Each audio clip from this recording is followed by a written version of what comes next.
BBC বাংলার অধিবেশন প্রবাহতে আপনাদের স্বাগত। আজ আপনাদের সাথে লন্ডন স্টুডিও থেকে আছি মানসী বড়ুয়া, আর ঢাকায় আমার সাথে থাকছেন আকবর হোসেন।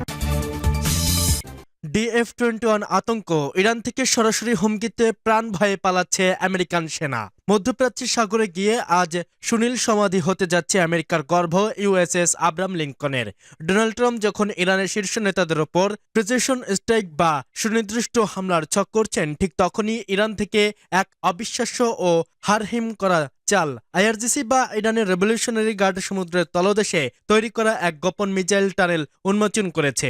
এতদিন বিশ্ব জানত মাটির নিচে মিসাইল সিটির কথা, কিন্তু এবার ইরান দেখলো সাগরের নিচে শহর, যেখান থেকেই তারা আমেরিকার ক্যারিয়ারের দিকে সারপ্রাইজ ক্রুজ মিসাইল ছুটতে প্রস্তুত। এর সাথে যুক্ত হয়েছে চীনের দেওয়া ভয়ঙ্কর DF মিসাইল, যা সামরিক বিশ্বে ক্যারিয়ার কিলার নামে পরিচিত। ট্রাম্পের গোয়েন্দারা যখন রিপোর্ট দিচ্ছে যে ইরান 1979 সালের পর সবচেয়ে দুর্বল অবস্থায় আছে, তখন ইরান পাল্টা হুমকি দিয়ে বলেছে যে কোনো হামলাকে তারা টোটাল ওয়ার বা সর্বাত্মক যুদ্ধ হিসেবে নেবে এবং এমন জবাব দেবে যা 12 দিনের যুদ্ধ থেকেও ভয়াবহ হবে। ন্যাটো, আমেরিকা আর ইসরায়েল মিলে ইরানকে ঘিরে ফেলেছে। লন্ডন, প্যারিস আর বার্লিন থেকে পাঠানো হচ্ছে যুদ্ধ বিমান, কিন্তু তেহরানের হাতে থাকা এই গোপন তাসগুলো কি তবে যুদ্ধের মোড় ঘুরিয়ে দেবে? ওয়াশিংটনের ওয়ার্ড রুমে এখন পিনপত নীরবতা, কারণ তারা বুঝতে পারছে ইরান দুর্বল নয়, বরং তারা শিকারের জন্য পেতে আছে। ক্যারিয়ার কিলার ও টোটাল ওয়ার তাহলে কি সত্যিই সমুদ্রের তলদেশে লুকানো ইরানের গোপন টানেল থেকে ছুটে আসা ক্রুজ মিসাইলে ডুবে যাবে আমেরিকার বিশাল aircraft fight carrier USS Abraham Lincoln? কেন ট্রাম্প প্রশাসন ভাবছে যে ইরান এখন 1979 সালের বিপ্লবের পর সবচেয়ে দুর্বল অবস্থায় আছে? এই ভুল গোয়েন্দা রিপোর্ট কি আমেরিকাকে বড় বিপর্যয়ের দিকে ঠেলে দিচ্ছে? কিভাবে চীন আমেরিকার নাকের ডগা দিয়ে ইরানের হাত তুলে দিল সেই DF মিসাইল, যা দক্ষিণ চীন সাগরে মার্কিন নৌবহরের ত্রাস হিসাবে পরিচিত? লন্ডন, প্যারিস আর বার্লিন থেকে দোহা ও জর্ডানে পাঠানো টাইফুন, রাফাল আর টর্নেডো যুদ্ধবিমানগুলো কি তবে ইরানের আকাশ প্রতিরক্ষাকে ভেঙে ফেলতে পারবে, নাকি তারা ইরানের নতুন মিসাইলের ট্র্যাপে পা দেবে? আর ইরাকের মিলিশিয়ান নেতা আল কাবি কেন ট্রাম্পকে সরাসরি চ্যালেঞ্জ ছুড়ে বলেন যে তাদের অস্ত্র কেউ কেড়ে নিতে পারবে না? মুজাহিদিনরা কি তবে আমেরিকার ঘাঁটিতে বড় কোনো হামলার প্রস্তুতি নিচ্ছে? এসব প্রশ্নের উত্তর জানতে ভিডিওটি একটি লাইক দিয়ে শেষ পর্যন্ত আমাদের সাথেই থাকুন, কারণ আজকের ভিডিওর প্রতিটি তথ্য যুদ্ধের মোড় ঘুরিয়ে দেওয়ার জন্য যথেষ্ট। চলুন ষড়যন্ত্রের গভীরে যাওয়া যাক। ট্রাম্পের প্রচেশন স্ট্রাইক ও ভুল গোয়েন্দা রিপোর্ট। মিডল ইস্ট আই এবং নিউ ইয়র্ক টাইমসের রিপোর্ট অনুযায়ী ডোনাল্ড ট্রাম্পের টেবিলে এখন একাধিক গোয়েন্দা ফাইল। মার্কিন গোয়েন্দা তাকে বুঝিয়েছেন যে ইরান সরকার এখন 1979 সালের বিপ্লবের পর সবচেয়ে নাজুক অবস্থায় আছে। তাদের অর্থনীতি ধসে পড়েছে, জনগণের সমর্থন নেই। এই সুযোগে আমেরিকা ইরানের হাই ভ্যালু বা অতি গুরুত্বপূর্ণ কমান্ডার এবং কর্মকর্তাদের উপর প্রসিকিউশন স্ট্রাইক বা সুনির্দিষ্ট ড্রোন হামলা চালানোর পরিকল্পনা করছে। ট্রাম্প প্রশাসন মনে করছে এই হামলায় ইরানের কোমর ভেঙে যাবে এবং তারা পাল্টা জবাব দিতে পারবে না। এ পরিকল্পনার অংশ হিসেবে USS আব্রাহাম লিঙ্কন এখন পশ্চিম ভারত মহাসাগরে অবস্থান নিয়েছে এবং সেন্টকম এরিয়ে অফ কমান্ডে ঢুকে পড়েছে।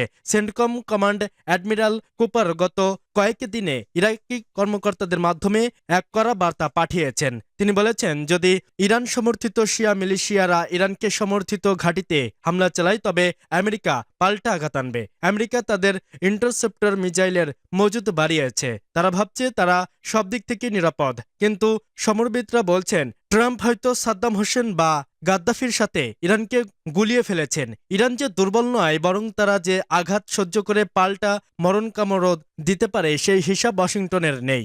সাগরের নিচে টানেল ও চীনের ক্যারিয়ার কিলার। আমেরিকার এই ভুল ভাঙতে ইরান তাদের সবচেয়ে বড় একটি চমক দেখিয়েছে। IRGC একটি ভিডিও ফুটেজে প্রকাশ করেছে। সেখানে দেখা যাচ্ছে সমুদ্রের তলদেশে বা সিডে তৈরি করা হয়েছে এক বিশাল টানেল নেটওয়ার্ক। এই টানেলগুলো সরাসরি পারস্য উপসাগরের উপকূলের সাথে যুক্ত। এখান থেকে ক্রুজ মিসাইলগুলো পানির নিচ থেকে বেরিয়ে এসে সোজা মার্কিন জাহাজে আঘাত আনবে। আমেরিকার রাডার বা স্যাটেলাইট পানির নিচে এই মুভমেন্ট ট্র্যাক করতে সম্পূর্ণ অক্ষম। কিন্তু আতঙ্ক এখানে শেষ নয়। ব্রেকিং নিউজ অনুযায়ী চীনা গোপনে ইরানের হাতে তুলে দিয়েছে তাদের DF-21 অ্যান্টিশিপ ব্যালিস্টিক মিসাইল। এটি বিশ্বের একমাত্র মিসাইল যা চূড়ান্ত এয়ারক্রাফট ফাইট ক্যারিয়ারকে ধ্বংস করতে পারে। পেন্টাগন আশঙ্কা করছে আগামী কয়েক সপ্তাহের মধ্যে ইরান কি মিসাইল ব্যবহার করে USS ইউএসএস আব্রাহাম লিঙ্কনের ওপর হামলা চালাতে পারে।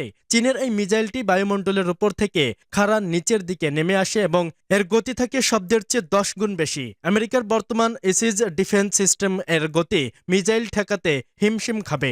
যদি সত্যি একটি DF-21 আব্রাহাম লিঙ্কনে আঘাত আনে, তবে তা হবে আমেরিকার নৌ ইতিহাসের সবচেয়ে বড় বিপর্যয়। 5000 নাবিক সহ এই বিশাল জাহাজটি কয়েক মিনিটের মধ্যেই ডুবে যেতে পারে। চীন ইরানকে এই মিসাইল দিয়ে প্রমাণ করেছে যে তারা আমেরিকাকে শিক্ষা দেওয়ার জন্যই ইরানকে প্রক্সি হিসাবে ব্যবহার করছে। শুধু গোপন টানেল বা চীনের মিসাইল নয়, ইরানের রেভলিউশনারি গার্ড বা IRGC তাদের পারস্য উপসাগরের পুরো উপকূল রেখাকে এক দুর্ভেদ্য দুর্গে পরিণত করেছে।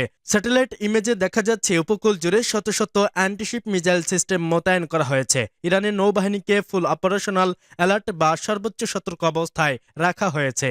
সমরবিদরা একে বলছেন কোস্টাল ওয়াল অফ ফায়ার বা উপকূলীয় আগুনে প্রাচীর। আব্রাহাম লিঙ্কন বা আমেরিকার জাহাজে যদি সীমার 1 ইঞ্চি ভেতরেও ঢোকে, তবে এই প্রাচীর থেকে একযোগে হাজার হাজার মিসাইল ছুটে যাবে। তখন আমেরিকার এজি সিস্টেমও বিভ্রান্ত হয়ে পড়বে। কোনটা আটকাবে আর কোনটা ছাড়বে? ইরান সাগরের নীল জলকে আমেরিকার জন্য লাল রঙে রঙিয়ে দেওয়ার সবচেয়ে আয়োজন করে রেখেছে টোটাল ওয়ারের হুমকি ও 12 দিনের যুদ্ধ স্মৃতি। ওয়াশিংটনের রিপোর্ট অনুযায়ী ইরানের এক শীর্ষ কর্মকর্তা আমেরিকাকে চূড়ান্ত হুঁশিয়ারি দিয়েছেন। তিনি বলেছেন, কোনো মার্কিন হামলাকে আমরা আর আগের মতো মেপে বা প্রিপারেশনালি দেখাবো না।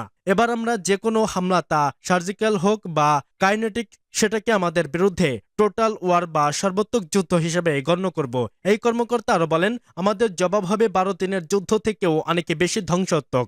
ইরান এবার আর কোনো নিয়ম মানবে না। তারা আমেরিকার ঘাঁটিতে জাহাজ এবং ইসরায়েলের শহরে একযোগে হামলা চালাবে। এদিকে ইরাকের মিলিশিয়ার নেতারা আকরাম আলী কাবির ট্রাম্পকে সরাসরি চ্যালেঞ্জ ছুড়ে বলেছেন যে ট্রাম্প আমাদের ভয় দেখাতে পারবে না, আমাদের অস্ত্র আমাদের হাতেই থাকবে। তিনি দাবি করেন তার মিলিশিয়া বাহিনী একটি ডিসিপ্লিন, আইডিওলজিক্যাল, ওপেন বা সুশৃঙ্খল আদর্শিক অস্ত্র, যা আমেরিকার জন্য রেড লাইন। তিনি ট্রাম্পকে চ্যালেঞ্জ ছুড়ে বলেছেন, চেষ্টা করে দেখো আমাদের নিরস্ত্র করতে পারে কিনা।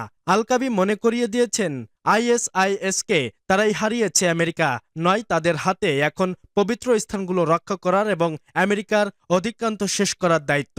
ন্যাটোর যোগদান এবং ইউরোপীয় যুদ্ধবিমান দৃশ্যত মনে হচ্ছে পুরো পশ্চিমা বিশ্ব ইরানের বিরুদ্ধে একজোট হয়েছে। কিন্তু বিশ্লেষকরা বলছেন এটি আসলে আমেরিকার দুর্বলতা লক্ষণ। আমেরিকা একা ইরানকে সামলাতে ভয় পাচ্ছে, তাই তারা ইউরোপীয় মিত্রদের ডেকে আনছে। কিন্তু ইরানের হাতে এই চীনের মিসাইল এবং রাশিয়ার রাজসামরিক প্রযুক্তি আছে। ইউরোপে এই সীমিত সংখ্যক যুদ্ধবিমান কি ইসরায়েলের বিশাল মিসাইল আর্সেনালের সামনে টিকে থাকতে পারবে, নাকি তারা ইরানের নতুন আকাশ প্রতিরক্ষা ব্যবস্থার সহজ টার্গেট পরিণত হবে? ভারতের স্তূপে আগুন, ঘড়ির কাঁটা এখন টিকটিক করে। সাগরের নিচে মিসাইল প্রস্তুত, আকাশে যুদ্ধবিমান চক্কর দিচ্ছে, আর ঘাঁটিতে মুজাহিদিনরা তাদের অস্ত্র সানিয়ে নিয়েছে। ট্রাম্প কি তার গোয়েন্দাদের ভুল রিপোর্ট বিশ্বাস করে হামলায় যাবেন, নাকি চীনের ক্যারিয়ার কিলার মিসাইল দেখে পিছু হটবেন? সমুদ্রের তলদেশের ওই টানেল কি আমেরিকার জন্য মরণ ফাঁদ হতে যাচ্ছে? আব্রাহাম লিঙ্কন কি ভাসছে নাকি ডুবছে? দর্শক, আপনার কি মনে হয় ইরানের এই নতুন অস্ত্রগুলো কি আমেরিকাকে থামাতে পারবে, নাকি ট্রাম্পের যে তৃতীয় বিশ্বযুদ্ধের সূচনা করবে? আপনার মূল্যবান মতামত কমেন্ট করে জানিয়ে দিন। ভিডিওটি ভালো লাগলে লাইক দিন এবং শেয়ার করে সবাইকে সতর্ক করে দিন। দেখা হবে যুদ্ধের ময়দান থেকে পরবর্তী আপডেট। ততক্ষণ পর্যন্ত ভালো থাকেন।